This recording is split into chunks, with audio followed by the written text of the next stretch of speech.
Dear students, तो आज हम डिस्कस करेंगे Huckel molecular orbital theory for aromaticity. यानी हकल मॉलिक्यूलर ऑर्बिटल थ्योरी के बेसिस पर हम किसी कंपाउंड के बारे में कैसे बता पाएंगे कि वो एरोमेटिक है या एंटी एरोमेटिक है।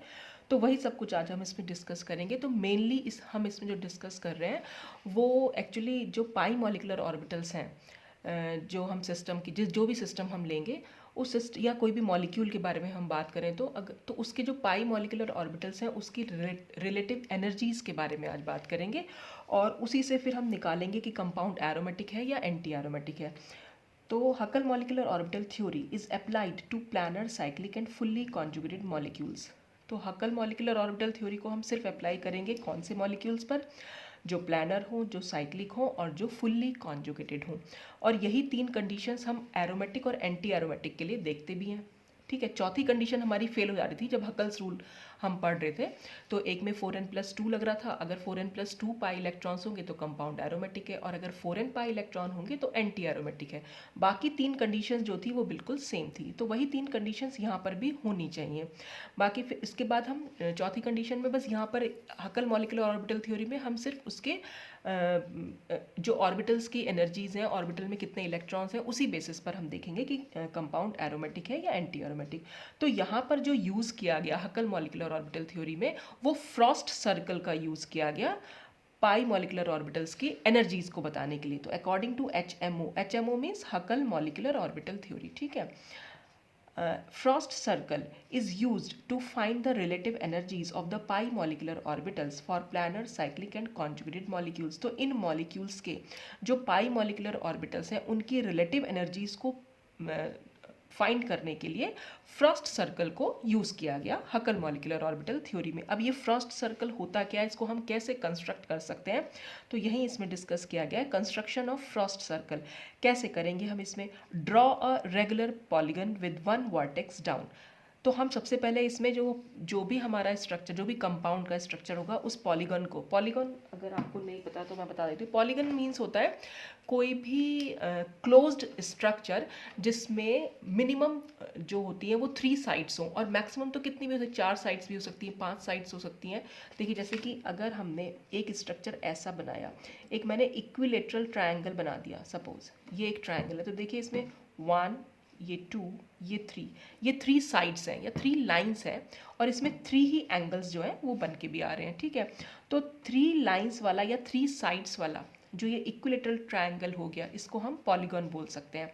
या मैं एक स्क्वायर बना दूँ, ठीक है, स्क्वायर में 4 साइड्स वाला ये एक पॉलीगन हो गया। या हम एक पेंटागन बना दें, पेंटागन में क्या हो जाएगा, 5 साइड्स हो जाएंगी। ठीक है, ऐसे ही हेक्सागन बना सकते हैं, हेप्टागन बना सकते हैं। तो इसी तरह से जितने ये साइड्स इसकी बढ़ती चली जाएंगी उसी हिसाब से उसका नाम होता चला जाएगा। तो ये सब जो है एग्जाम्पल है पॉलीगन के। तो इसमें लिखा गया है कि हम सबसे पहले उस पॉलीगन को बनाएंगे जिसमें 1 वर्टेक्स डाउन बनाना है, यानी कि एक वर्टेक्स को हमें नीचे बनाना है। सबसे पहले तो वर्टेक्स पता होनी चाहिए। वर्टेक्स होते हैं ये कॉर्नर्स। जैसे कि अगर कोई पूछे ट्रायंगल में कितने वर्टेक्स हैं, तो इसमें 3 वर्टेक्स हैं। जो भी कॉर्नर्स होते हैं वो वर्टेक्स कहलाते हैं, ये वर्टेक्स। ठीक है, एक वर्टेक्स के लिए हम वर्ड यूज़ करते हैं वर्टेक्स, और 1 से ज़्यादा अगर प्लूरल फॉर्म हमें यूज़ करें तो वर्टाइसेस बोल देते हैं हम इसको। तो यहाँ स्क्वायर में कितने वर्टेक्स हो जाएंगे, 1 2 3 4। ठीक है, ऐसे ही पेंटागन में कितने हो जाएंगे, 1 2 3 4 5। तो इसमें लिखा है कि हमें पॉलीगन ऐसा बनाना है जिसमें सिर्फ एक वर्टेक्स को हमें नीचे बनाना है। जैसे मैंने ये ट्रायंगल बनाया हुआ है, ट्रायंगल में क्या है, 2 वर्टेक्स जो है नीचे की साइड बनी हुई है। इस स्क्वायर में भी 2 वर्टेक्स नीचे की साइड बनी हुई है। हाँ, जो हमने ये पेंटागन बनाया उसमें सिर्फ 1 वर्टेक्स डाउन है, और इस हेक्सागन में भी 1 वर्टेक्स ही डाउन है। तो ये तो करेक्ट स्ट्रक्चर है हमारे फ्रॉस्ट सर्कल के अकॉर्डिंग, कि हम जो स्टार्टिंग कर रहे हैं उसके अकॉर्डिंग ये सही है, लेकिन ये गलत है। तो हम इनको कैसे बना सकते हैं, इनमें सिर्फ 1 वर्टेक्स डाउन बनानी है। तो अगर मुझे ट्रायंगल बनाना होगा तो मैं ऐसे बना दूंगी, तो एक ही वर्टेक्स जो है वो नीचे की साइड गया। और अगर मुझे स्क्वायर बनाना होगा तो मैं इसको इस तरह से बना दूंगी, जिसमें सिर्फ एक वर्टेक्स को हमें डाउन रखना है। तो जितने भी स्ट्रक्चर, जितने भी हम मॉलिक्यूल्स लेंगे और उनमें जो भी पॉलीगन बन सकते हैं उनमें हम हमेशा 1 वर्टेक्स डाउन रखेंगे। ये इसका पहला क्लॉज हुआ। ठीक है, उसके बाद हम क्या करेंगे, draw a circle passing through all the vertex. उसके बाद हमें क्या करना है, हमें जितने भी वर्टेक्स हैं उन सब से पास होता हुआ एक सर्कल बनाना है। मतलब जैसे कि अगर ये ये एक वर्टेक्स है, ये एक वर्टेक्स, ये एक वर्टेक्स। तो ट्रायंगल के अगर चारों तरफ मुझे एक सर्कल बनाना हो तो मैं कुछ इस तरह से बना दूंगी, ठीक है। ऐसे स्क्वायर शेप में बनाना हो तो ये 4 वर्टेक्स है, और 4 वर्टेक्स से होता हुआ ही मुझे एक सर्कल बनाना है तो मैं ऐसे बना दूंगी, ठीक है। ऐसे यहाँ पर बन सकता है, ठीक, और ऐसे यहाँ पर भी बन सकता है। तो सबसे पहला काम 1 वर्टेक्स डाउन हमें पॉलीगन का स्ट्रक्चर बनाना है, उसके बाद सारे वर्टेक्स को इंक्लूड करते हुए हमें एक सर्कल बनाना है, ठीक। उसके बाद हम क्या करेंगे, this will make draw horizontal line at the level of each vertex, और हर वर्टेक्स पे हमें एक हॉरिजेंटल लाइन खींच देनी है। जैसे ये पर था तो एक लाइन ये हो गई, एक लाइन यहाँ बना दी और एक लाइन यहाँ, फिर हर वर्टेक्स पे आपने एक लाइन बना देनी है। और ये लाइन क्या रिप्रेजेंट कर रही है, ये लाइन रिप्रेजेंट कर रही है पाई मॉलिक्यूलर ऑर्बिटल्स को। तो this will make the position of the molecular orbitals, ये मॉलिक्यूलर ऑर्बिटल्स की पोजीशन को श्योर कर रही है। फिर orbitals on the horizontal diameter if present, अगर किसी डायमीटर, हॉरिजॉन्टल डायमीटर पर अगर कोई ऑर्बिटल प्रेजेंट है, कोई लाइन आ गई, तो वो क्या रिप्रेजेंट करती है, represent the non bonding molecular orbitals, वो नॉन बॉन्डिंग मॉलिक्यूलर ऑर्बिटल को रिप्रेजेंट कर रही है। तो सबसे पहले 1 वर्टेक्स डाउन पॉलीगन खींचा, बनाया, उसके बाद सर्कल बनाया, उसके बाद जितने भी वर्टेक्स है सब पर एक लाइन खींच दी, और हॉरिजॉन्टल डायमीटर, हॉरिजॉन्टल लाइन खींचेंगे हम, यानी इस तरह से, यानी सर्कल का जो सेंटर होगा उस सेंटर से जाती हुई डायमीटर हम खींच देंगे, ये इस तरह से खींच दी, ठीक है। यहाँ पर ये इस तरह से और यहाँ पर ये इस तरह से, ठीक है। अब आप देख रहे हैं ये मैंने 4 स्ट्रक्चर जो बनाए हैं, ये सिर्फ इस वाले स्ट्रक्चर में, और ये जो लाइन मैंने खींची है इसको हम नॉन बॉन्डिंग लाइन बोल देंगे, और इस पर अगर कोई ऑर्बिटल प्रेजेंट है तो वो नॉन बॉन्डिंग ऑर्बिटल्स हैं। जैसे कि इस वाले स्ट्रक्चर में यहाँ पर आप देख रहे हैं, यहाँ पर भी एक ऑर्बिटल है और ये भी, तो इस नॉन बॉन्डिंग लाइन पर 2 मॉलिक्यूलर ऑर्बिटल प्रेजेंट है। इसका मतलब इस स्ट्रक्चर में 2 नॉन बॉन्डिंग मॉलिक्यूलर ऑर्बिटल्स हैं। बाकी किसी स्ट्रक्चर में आपको इस नॉन बॉन्डिंग लाइन पर कोई स्ट्रक्चर नहीं दिखाई देगा, ठीक है। अच्छा, और अब फिर क्या होगा, all those molecular orbitals below non bonding molecular orbitals will be bonding molecular orbitals, and orbitals above non bonding molecular orbitals will be anti bonding molecular orbitals. इसका मतलब ये हुआ कि इस नॉन बॉन्डिंग मॉलिक्यूलर ऑर्बिटल से ऊपर वाले जो होंगे वो तो हो जाएंगे anti bonding molecular orbital, anti bonding molecular orbital, और जो इससे नीचे होंगे वो हो जाएंगे बॉन्डिंग मॉलिक्यूलर ऑर्बिटल, ठीक है। जैसे यहाँ पर कोई ऑर्बिटल नहीं है लेकिन नॉन बॉन्डिंग लाइन है ये, ठीक है, इस लाइन पर कोई ऑर्बिटल प्रेजेंट नहीं है, तो इस लाइन से ऊपर वाले हो जाते हैं एंटी बॉन्डिंग और नीचे वाले हो जाते हैं बॉन्डिंग मॉलिक्यूलर ऑर्बिटल। जैसे ये है, इसमें 3 ऑर्बिटल एंटी बॉन्डिंग है तो 3 ही ऑर्बिटल बॉन्डिंग है।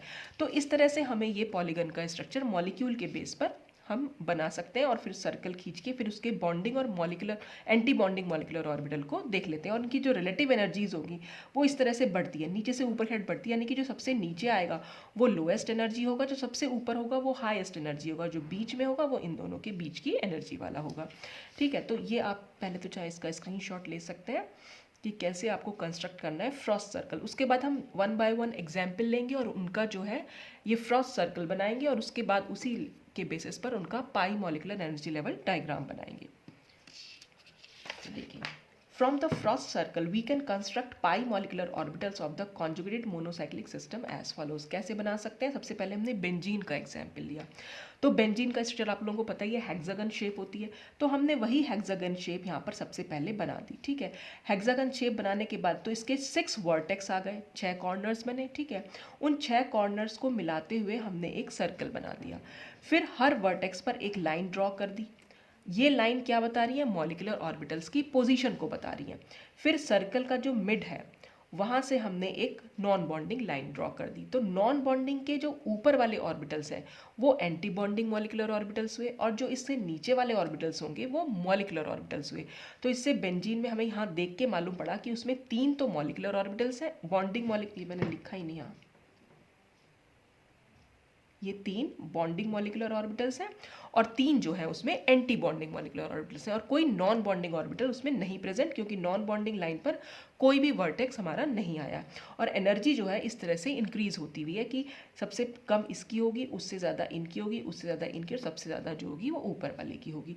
अब इसी के बेसिस पर हम इसका पाई मॉलिक्यूलर एनर्जी लेवल डायग्राम भी बना सकते हैं। वो कैसे बनाया, जो चीज़ यहाँ पर आई बिल्कुल वैसा ही हमें यहाँ बनाना है, बस अब की बार सर्कल वर्कल कुछ नहीं ड्रॉ करना, अब हमें सिर्फ मॉलिकुलर ऑर्बिटल्स को ड्रॉ करना है। तो देखिए हमने ये पूरी एनर्जी नीचे से ऊपर इंक्रीज कर रही है। सबसे पहले हम इसमें नॉन बॉन्डिंग लाइन बना देंगे, जो ये यहाँ पर बनी हुई थी, ये नॉन बॉन्डिंग लाइन।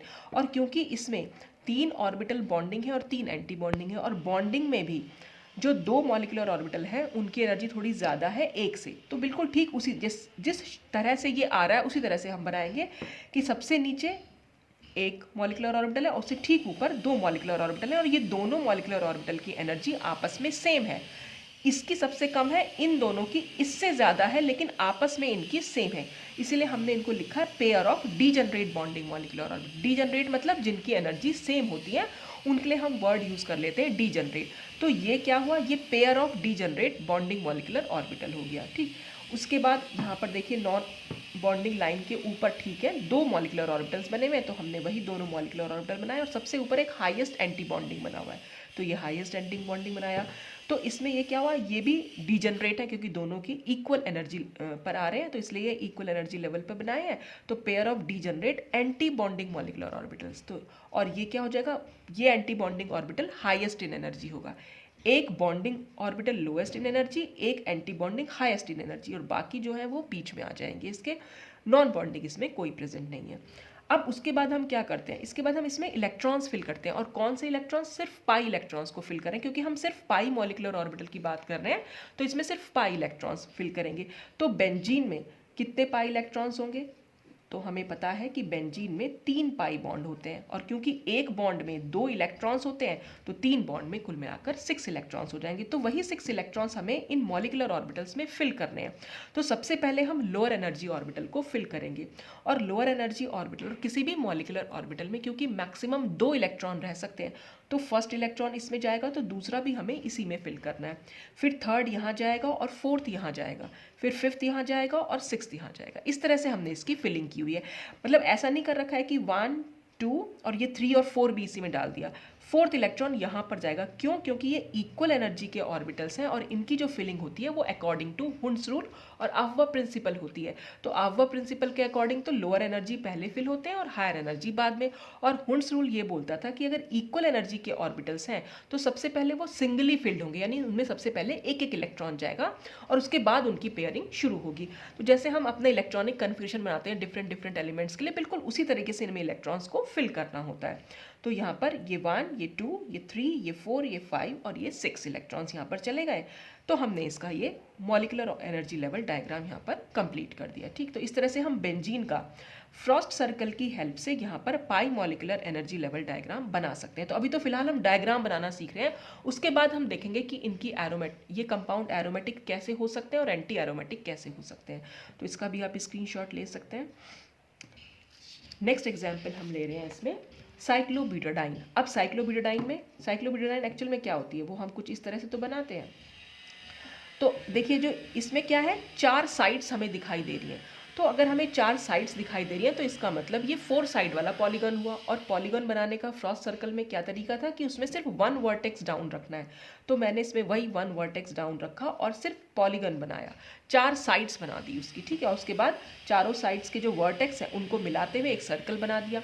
फिर उसके बाद नॉन बॉन्डिंग लाइन, जो सर्कल का जो सेंटर होगा वो नॉन बॉन्डिंग लाइन को रिप्रेजेंट करेगा। और हर वर्टेक्स पे क्योंकि हमने पहले ही यहाँ पर लाइन ड्रॉ कर ली थी और देखा कि नॉन बॉन्डिंग लाइन पर ही वो मॉलिकुलर ऑर्बिटल भी आ गया, तो ये जो होता है वो नॉन बॉन्डिंग मॉलिकुलर ऑर्बिटल है। तो यहाँ पर pair of non bonding molecular orbital मिलेगा, इन दोनों की एनर्जी इक्वल होगी। तो ये भी नॉन बॉन्डिंग मॉलिकुलर ऑर्बिटल है और ये भी नॉन बॉन्डिंग मॉलिकुलर ऑर्बिटल है। नॉन बॉन्डिंग से नीचे वाला एक बॉन्डिंग मॉलिकुलर ऑर्बिटल है इसमें और एक एंटी बॉन्डिंग मॉलिकुलर ऑर्बिटल है। ठीक है, तो ये भी हमने बना लिया। इसी के बेसिस पर पाई मॉलिकुलर कैसे बना सकते हैं एनर्जी लेवल डायग्राम, जैसा ये है। सबसे पहले आप नॉन बॉन्डिंग लाइन खींचिए। नॉन बॉन्डिंग लाइन पर 2 मॉलिकुलर ऑर्बिटल है, वो हमने 2 मॉलिकुलर ऑर्बिटल बना दिए। उससे ठीक नीचे एक बॉन्डिंग मॉलिकुलर ऑर्बिटल है तो नीचे एक बॉन्डिंग बना दिया, और ऊपर एक क्योंकि एंटी बॉन्डिंग है तो यहाँ पर ऊपर एंटी बॉन्डिंग। तो ये बॉन्डिंग मॉलिकुलर ऑर्बिटल लोएस्ट होगा एनर्जी में और ये हाईएस्ट होगा। और यहाँ पर हमें एक पेयर मिल जाएगा degenerate non bonding molecular orbitals का। फिर से हमें इलेक्ट्रॉन्स की फिलिंग करनी है पाई इलेक्ट्रॉन्स की। तो यहाँ पर आप देख रहे हैं 2 बॉन्ड्स हैं, इसका मतलब 4 पाई इलेक्ट्रॉन्स हैं। तो पहला इलेक्ट्रॉन यहाँ जाएगा, सेकेंड इलेक्ट्रॉन यहाँ जाएगा, थर्ड यहाँ जाएगा और फोर्थ यहाँ जाएगा।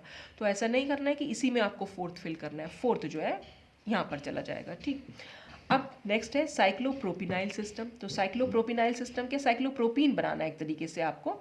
तो साइक्लोप्रोपिनाइल सिस्टम में जाहिर सी बात है, प्रोपीन है तो 3 कार्बन एटम्स हैं, और साइक्लो तो इसका मतलब तीनों कार्बन एटम्स जुड़ गए हैं और एक ट्रायंगल की फॉर्म में आ रहे हैं। साइक्लोप्रोपीन अगर हम बनाएंगे कुछ इस तरीके से बना देंगे, ठीक है। अब इसी में हमें 1 वर्टेक्स डाउन रखना है, जैसे कि मैंने ये बनाया तो 1 वर्टेक्स डाउन रखा और फिर हमने इसका एक ट्रायंगल बना दिया। और बीच में से नॉन बॉन्डिंग लाइन गई, नॉन बॉन्डिंग से ठीक नीचे वाले बॉन्डिंग मॉलिक्यूलर ऑर्बिटल है और ऊपर वाले एंटी बॉन्डिंग। तो यहाँ पर आप देख सकते हैं कि साइक्लोप्रोपिनाइल सिस्टम में 2 इक्वल एनर्जी के एंटी बॉन्डिंग मॉलिक्यूलर ऑर्बिटल्स होते हैं, यानी कि यहाँ पर हम कह सकते हैं pair of degenerate anti bonding molecular orbitals. अब इसी के बेसिस पर हम साइक्लोप्रोपिनाइल कैटायन और साइक्लोप्रोपिनाइल एनायन का पाई मॉलिक्यूलर एनर्जी लेवल डायग्राम बना सकते हैं। तो मैंने खाली यहाँ कैटायन और एनायन लिख दिया, इसका मतलब ये साइक्लोप्रोपिनाइल सिस्टम का कैटायन है, तो इसका नाम क्या हो जाएगा, साइक्लोप्रोपिनाइल कैटायन, और इसका नाम हो जाएगा साइक्लोप्रोपिनाइल एनायन, ठीक है। अब हम इसमें इलेक्ट्रॉन की फिलिंग करेंगे। देखिए इलेक्ट्रॉन्स, जैसे कि हम यहाँ देख भी पा रहे हैं, यहाँ पर सिर्फ एक ही पाई बॉन्ड है, यहाँ पर एक ये तो मैं पूरा स्ट्रक्चर पहले आपको समझा भी चुकी हूँ कि कैसे ये हमने जब एरोमेटिसिटी पढ़ी थी। यहाँ पर एक जो कार्बन है, सारे कार्बन यहाँ पर sp2 हाइब्रिडाइज्ड है और हर कार्बन के पास एक अनहाइब्रिडाइज्ड p ऑर्बिटल है, ठीक है, जो इस पेपर के प्लेन के इस तरह से खड़ा हुआ है, ठीक। तो इस कार्बन के उस p ऑर्बिटल में एक इलेक्ट्रॉन है, इस कार्बन के उस p ऑर्बिटल में भी एक ही इलेक्ट्रॉन है, और इस कार्बन के उस p ऑर्बिटल में कोई इलेक्ट्रॉन नहीं है। तो वो जो इन तीनों ऑर्बिटल की ओवरलैपिंग से पाई मॉलिक्यूलर ऑर्बिटल बना, उसमें सिर्फ 2 ही इलेक्ट्रॉन है। तो यहाँ पर हमें सिर्फ 2 ही इलेक्ट्रॉन की फिलिंग दिखानी है, तो पहला इलेक्ट्रॉन इसमें और दूसरा इसमें। कैटायन के लिए हमने यही बना दिया। एनायन के केस में क्या होगा, वो जो इस कार्बन पर पाई अनहाइब्रिडाइज्ड पाई मॉलिक्यूलर ऑर्बिटल है, उसमें 2 इलेक्ट्रॉन्स हैं, क्योंकि यहाँ पर हमने नेगेटिव चार्ज दिखाया हुआ है। और ये सब मैंने पिछली बार आपको पिछले लेक्चर में समझाया था कि नेगेटिव चार्ज है तो कैसे कार्बन के पास 2 इलेक्ट्रॉन एक्स्ट्रा हो गए हैं। यहाँ से जो हाइड्रोजन निकला होगा वो अपना इलेक्ट्रॉन कार्बन को देकर निकला है। तो यहाँ पर जो हम इलेक्ट्रॉन्स दिखा रहे हैं, फिर इसीलिए कार्बन के पास यहाँ अपने 5 इलेक्ट्रॉन्स होंगे, ठीक है। एक तो यहाँ पर इस हाइड्रोजन से अटैच्ड है, और एक ये बॉन्ड दिखा रखा है, एक ये बॉन्ड दिखा रखा है, और 2 इलेक्ट्रॉन्स यहाँ पर हैं। तो जो अनहाइब्रिडाइज्ड ऑर्बिटल है उसके पास 2 इलेक्ट्रॉन्स है, इसके पास 1 इलेक्ट्रॉन है और इसके पास 1 इलेक्ट्रॉन है अनहाइब्रिडाइज्ड p ऑर्बिटल में। तो जो अब पाई मॉलिक्यूलर ऑर्बिटल बनेगा उसमें कुल मिलाकर 4 इलेक्ट्रॉन्स होंगे। तो उन्हीं 4 इलेक्ट्रॉन्स की हमें फिलिंग दिखानी है। तो फर्स्ट इलेक्ट्रॉन यहाँ जाएगा, सेकेंड यहाँ, थर्ड यहाँ और फोर्थ यहाँ। तो इस तरह से हम साइक्लोप्रोपिनाइल सिस्टम के कैटायन और एनायन की फिलिंग को भी देख सकते हैं, और पाई मॉलिक्यूलर एनर्जी लेवल डायग्राम हम कुछ इस तरह से बना सकते हैं। जैसे इसमें सबसे पहले वही हमें खींचना है, नॉन बॉन्डिंग लाइन पहले खींची नीचे की साइड, क्योंकि एक ही बॉन्डिंग मॉलिक्यूलर ऑर्बिटल है तो दोनों में हमने एक बॉन्डिंग बना दिया। ऊपर क्योंकि 2 है तो हमने यहाँ पर 2 बना दिया। तो जैसा स्ट्रक्चर ये बन के आता है बिल्कुल वैसा ही हमें यहाँ पर भी बनाना होता है। तो आप इसका भी स्क्रीनशॉट ले सकते हैं। उसके बाद नेक्स्ट हम देखेंगे साइक्लोपेंटा डाइइनाइल सिस्टम। पेंटा डाइइनाइल सिस्टम है। पेंटा मीन्स 5 कार्बन है, 5 कार्बन है तो हम यहाँ पर पेंटागन बनाएंगे। डाइइनाइल डाइईन सिस्टम है तो यहाँ डबल बॉन्ड रहा होगा, ठीक है। तो अब हमारे पास जो हमारे ये देख लिया हमने कि इसमें 5 जो हैं साइड्स आ रही हैं, तो बस वही 5 साइड्स वाला हमने स्ट्रक्चर बनाया, चारों तरफ फिर से सर्कल बना दिया। फिर इसके जो ऑर्बिटल्स हैं उन पर लाइन यानी वर्टेक्स पर हमने लाइन खींच दी जो कि मॉलिक्यूलर ऑर्बिटल को शो कर रहे हैं। सेंटर से होती हुई हमने एक हॉरिजॉन्टल लाइन खींची, उससे नीचे जो हैं वो सारे बॉन्डिंग मॉलिक्यूलर ऑर्बिटल्स हैं, और उससे ऊपर जो हैं वो सारे के सारे एंटी बॉन्डिंग मॉलिक्यूलर ऑर्बिटल्स हैं, ठीक है। आप चाहे अगर नहीं दिख रहा है तो आप ऐसे भी देख सकते हैं इसको, ये ठीक है। तो ये इस लाइन से इसके ऊपर यानी इसके पास pair of degenerate anti bonding molecular orbital है, इसके पास pair of degenerate bonding molecular orbitals भी है, और इसके पास एक ऐसा बॉन्डिंग मॉलिक्यूलर ऑर्बिटल भी है जो इन दोनों से लोएस्ट एनर्जी पर है। तो इसकी एनर्जी तो लोएस्ट है और इन दोनों की एनर्जी हाईएस्ट है, ठीक है। तो अब इसी बेसिस पर हम साइक्लोपेंटाडाइन के डाइनाइल सिस्टम के कैटायन और एनायन बना सकते हैं। तो वही हमने यहाँ पर कैटायन बना दिया और इसमें एनायन बना दिया। तो अगर पॉजिटिव चार्ज है तो आपको इतना ध्यान रखना है कि इस कार्बन पर जो भी हमारा अनहाइब्रिडाइज्ड p ऑर्बिटल है उसमें कोई इलेक्ट्रॉन नहीं होगा, और अगर नेगेटिव चार्ज है तो उसके पास 2 इलेक्ट्रॉन्स होंगे। ये मैं ऐसे कर दे रही हूँ, आई थिंक ये पूरा आना तो चाहिए जब वीडियो में आएगा। तो ठीक है, तो अब हमें इलेक्ट्रॉन्स की फिलिंग करनी है, तो यहाँ पर अगर हम इलेक्ट्रॉन्स काउंट करेंगे तो सिर्फ हमें ये जो पाई बॉन्ड दिख रहे हैं बस इन्हीं के इलेक्ट्रॉन्स काउंट करने हैं। तो ये 1, ये 2, ये 3 और ये 4, तो 4 इलेक्ट्रॉन्स है, तो 1 2 इसमें आ जाएंगे, 3 यहाँ आएगा और 4 यहाँ आएगा। इसमें क्या था, नॉन बॉन्डिंग से नीचे हमें 3 बॉन्डिंग मॉलिक्यूलर दिखाने हैं, तो 2 बॉन्डिंग मॉलिक्यूलर ऑर्बिटल तो ये और एक सबसे नीचे। और इसमें हमने क्या करना है, एंटी बॉन्डिंग दिखाना है, तो साइक्लोपेंटाडाइन में हमने 2, और ये मैंने यहाँ पर गलत बना दिया है, इसको नहीं बनाना है क्योंकि यहाँ पर सिर्फ 2 ही एंटी बॉन्डिंग मॉलिक्यूलर ऑर्बिटल है और वो दोनों एंटी बॉन्डिंग मैंने यहाँ पर बना दिए हैं। ठीक है, तो अब इसमें क्या होगा, अब हम इसकी बात कर लेते हैं। अब मैंने जैसे आपको बताया कि यहाँ पर क्या है, ये 4 इलेक्ट्रॉन तो हैं ही हैं, इनको तो काउंट करना ही करना है, क्योंकि इसके unhybridised P molecular P orbital में क्योंकि 2 इलेक्ट्रॉन भी हैं, और जब इन यहाँ पर भी जो इलेक्ट्रॉन्स हैं और सॉरी जो पी ऑर्बिटल्स हैं और ये जो पी ऑर्बिटल आपस में पाई मॉलिक्यूलर ऑर्बिटल जब बनाएंगे तो इनका एक इलेक्ट्रॉन और इनके 2 इलेक्ट्रॉन हमें काउंट करें, तो कुल मिलाकर हमारे पास 6 इलेक्ट्रॉन्स हो जाएंगे, 1 2 3 4 5 और 6। ठीक है, तो ये 6 इलेक्ट्रॉन्स हम यहाँ फिल कर लेंगे, तो 1 2 3 4 5 6, तो इस तरह से यहाँ पर इनका pi molecular orbital energy level diagram जो है वो बन जाएगा। ठीक, फिर हम आते हैं साइक्लोहेप्टा ट्राइइनाइल सिस्टम पे। तो साइक्लोहेप्टा ट्राइइनाइल इसका मतलब 3 पाई बॉन्ड तो होंगे ही होंगे, और हेप्टा है तो इसका मतलब इसमें 7 कार्बन यानी कि 7 लाइंस वाला एक सिस्टम हमारे पास दिखाई देगा। तो वही हमने यहाँ पर 7 लाइन वाला पॉलीगन बनाया, फिर एक सर्कल बना दिया और हर वर्टेक्स पर एक लाइन खींच दी। सेंटर से होती हुई लाइन हमारी नॉन बॉन्डिंग है, नॉन बॉन्डिंग से नीचे वाले ऑर्बिटल बॉन्डिंग है, ऊपर वाले एंटी बॉन्डिंग है। तो इस पे हम देख लेते हैं, लोएस्ट एनर्जी इसके पास एक बॉन्डिंग मॉलिक्यूलर ऑर्बिटल हमने यहाँ बना दिया, फिर उससे ठीक ऊपर degenerate B bonding molecular orbital है, वो भी हमने बना दिए। फिर इसके पास 2 एंटी बॉन्डिंग मॉलिक्यूलर ऑर्बिटल ऐसे हैं जो डीजनरेट हैं, तो हमने वो दोनों भी बना दिए। उससे ऊपर भी जो हाईएस्ट इन एनर्जी होंगे, फिर से इसके पास एक पेयर है एंटी बॉन्डिंग मॉलिक्यूलर ऑर्बिटल्स का, वो भी हमने यहाँ बना दिया। ऐसा ही डायग्राम हमें यहाँ भी बनाना है, सिर्फ इलेक्ट्रॉन्स की फिलिंग चेंज हो जाएगी क्योंकि एक कैटायन है और दूसरा एनायन है। कैटायन है तो इसका मतलब यहाँ पर जो कार्बन है उसके पास तो कोई इलेक्ट्रॉन नहीं है, बाकी सारे कार्बन के हमें इलेक्ट्रॉन्स काउंट करने हैं, तो क्योंकि हमें 3 बॉन्ड दिखाई दे रहे हैं तो इसका मतलब यहाँ पर 6 इलेक्ट्रॉन्स है, तो वही 6 इलेक्ट्रॉन्स हमने यहाँ फिल कर लिए। और यहाँ पर कितने इलेक्ट्रॉन्स हो जाएंगे, यहाँ पर 8 इलेक्ट्रॉन्स हो जाएंगे, क्योंकि यहाँ पर भी इसके पास 2 इलेक्ट्रॉन्स हमें काउंट करने हैं। तो 1 2 3 4 5 6 और 7 8। ठीक है, तो ये तो हमने बनाया pi molecular energy level diagram with the help of Frost circle. अब हम देखेंगे कि हकल मॉलिक्यूलर ऑर्बिटल थ्योरी इन डायग्राम्स के बेसिस पर कैसे बताती है कि कोई कंपाउंड एरोमेटिक होगा या एंटी एरोमेटिक होगा। ठीक है, देख लेते हैं क्या लिखा हुआ है इसमें आगे। तो यहाँ है, Huckel's molecular orbital energy diagram obtained by Frost circle is very useful to know whether conjugated monocyclic system is aromatic और एंटी एरोमेटिक।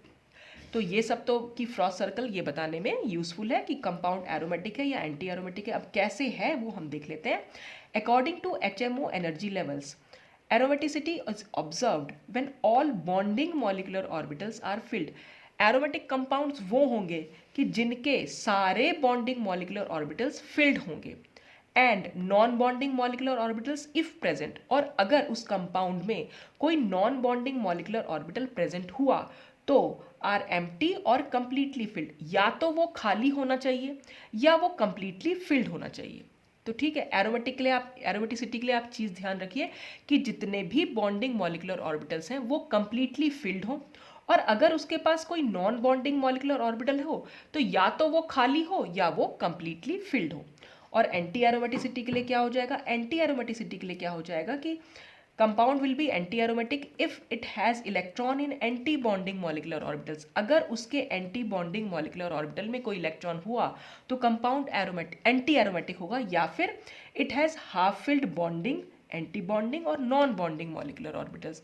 या फिर हम ये भी कह सकते हैं कि अगर bonding, anti bonding, non bonding half filled हुए तब भी कंपाउंड एंटी एरोमेटिक होगा। ठीक है, तो बस आप इतना याद रख लीजिए कि अगर सारे bonding molecular orbitals completely filled हुए और अगर कोई नॉन बॉन्डिंग हुआ या तो वो खाली हो या वो कंप्लीटली फिल्ड हो तो कंपाउंड एरोमेटिक होगा, और अगर ये कंडीशन फुलफिल नहीं हो रही है तो कंपाउंड एंटी एरोमेटिक होगा। बस कोई एक कंडीशन आप याद रख लीजिए, बाकी आपको खुद ही याद हो जाएगी। अब इसके अकॉर्डिंग क्या हुआ, cyclopropenyl cation, cyclopentadienyl anion, benzene और cycloheptatrienyl cation are aromatic in character. Similarly ये बाकी जो एनायन कैटायन है वो एंटी एरोमेटिक है। ये आप इसका स्क्रीनशॉट ले सकते हैं, मैं आपको डायग्राम में समझा देती हूँ कि कैसे हमने इसमें क्या क्या लिखा है, तो वो डायग्राम की हेल्प से समझ लेंगे, ठीक है। अब देखिए हमने ये डायग्राम देखा, इस डायग्राम हमें क्या पता करना था, एरोमेटिक अगर है तो उसके पास जितने भी बॉन्डिंग मॉलिक्यूलर ऑर्बिटल्स हैं वो कंप्लीटली फिल्ड होने चाहिए। तो इसके पास बेंजीन के पास क्योंकि 3 बॉन्डिंग मॉलिक्यूलर ऑर्बिटल्स हैं, इस नॉन बॉन्डिंग लाइन से नीचे वाले ऑर्बिटल सारे के सारे बॉन्डिंग होते हैं। तो क्योंकि ये कंप्लीटली फिल्ड है इसलिए ये जो है एरोमेटिक कंपाउंड है। तो बेंजीन अपने आप में एरोमेटिक है ही, वो हम हकल्स रूल से भी बता सके। तो यहाँ पर हमने कोई मैथमेटिक्स नहीं लगाई, ठीक है, कोई फॉर्मूला नहीं लगाया, कुछ नहीं लगाया, सिर्फ डायग्राम देखकर उसमें इलेक्ट्रॉन की फिलिंग करने के बाद सिर्फ डायग्राम देखकर हमने बताया हकल मॉलिक्यूलर ऑर्बिटल थ्योरी के अकॉर्डिंग कि कंपाउंड एरोमेटिक है या एंटी एरोमेटिक है, ठीक। तो ये तो थी बेंजीन की बात। अब देख लेते हैं ये वाले कंपाउंड्स यानी कि साइक्लोब्यूटाडाइन। अब साइक्लोब्यूटाडाइन में हमने देखा कि बॉन्डिंग मॉलिक्यूलर ऑर्बिटल तो कंप्लीटली फिल्ड है। फिर उसमें एक सेंटेंस और क्या था कि अगर उसके पास कोई नॉन बॉन्डिंग हुआ तो वो नॉन बॉन्डिंग या तो खाली होना चाहिए या कंप्लीटली फिल्ड होना चाहिए, तब वो एरोमेटिक होगा। तो यहाँ पर हमने देखा कि नॉन बॉन्डिंग खाली नहीं है लेकिन कंप्लीटली फिल्ड भी नहीं है, इसमें तो हाफ फिल्ड है क्योंकि एक इलेक्ट्रॉन है। हाफ फिल्ड क्यों बोल रहे हैं, कंप्लीटली फिल्ड कब बोलते हैं, एक मॉलिक्यूलर ऑर्बिटल में क्योंकि मैक्सिमम 2 इलेक्ट्रॉन रह सकते हैं तो वो कंप्लीटली फिल्ड हुआ, और 2 का आधा यानी कि एक, अगर एक इलेक्ट्रॉन हुआ तो हम उसको बोलेंगे कि वो हाफ फिल्ड है।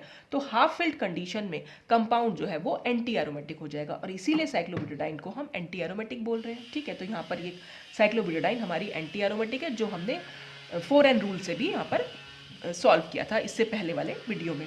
अब देखते हैं साइक्लोप्रोपिनाइल सिस्टम। साइक्लोप्रोपिनाइल कैटायन है और साइक्लोप्रोपिनाइल एनायन है।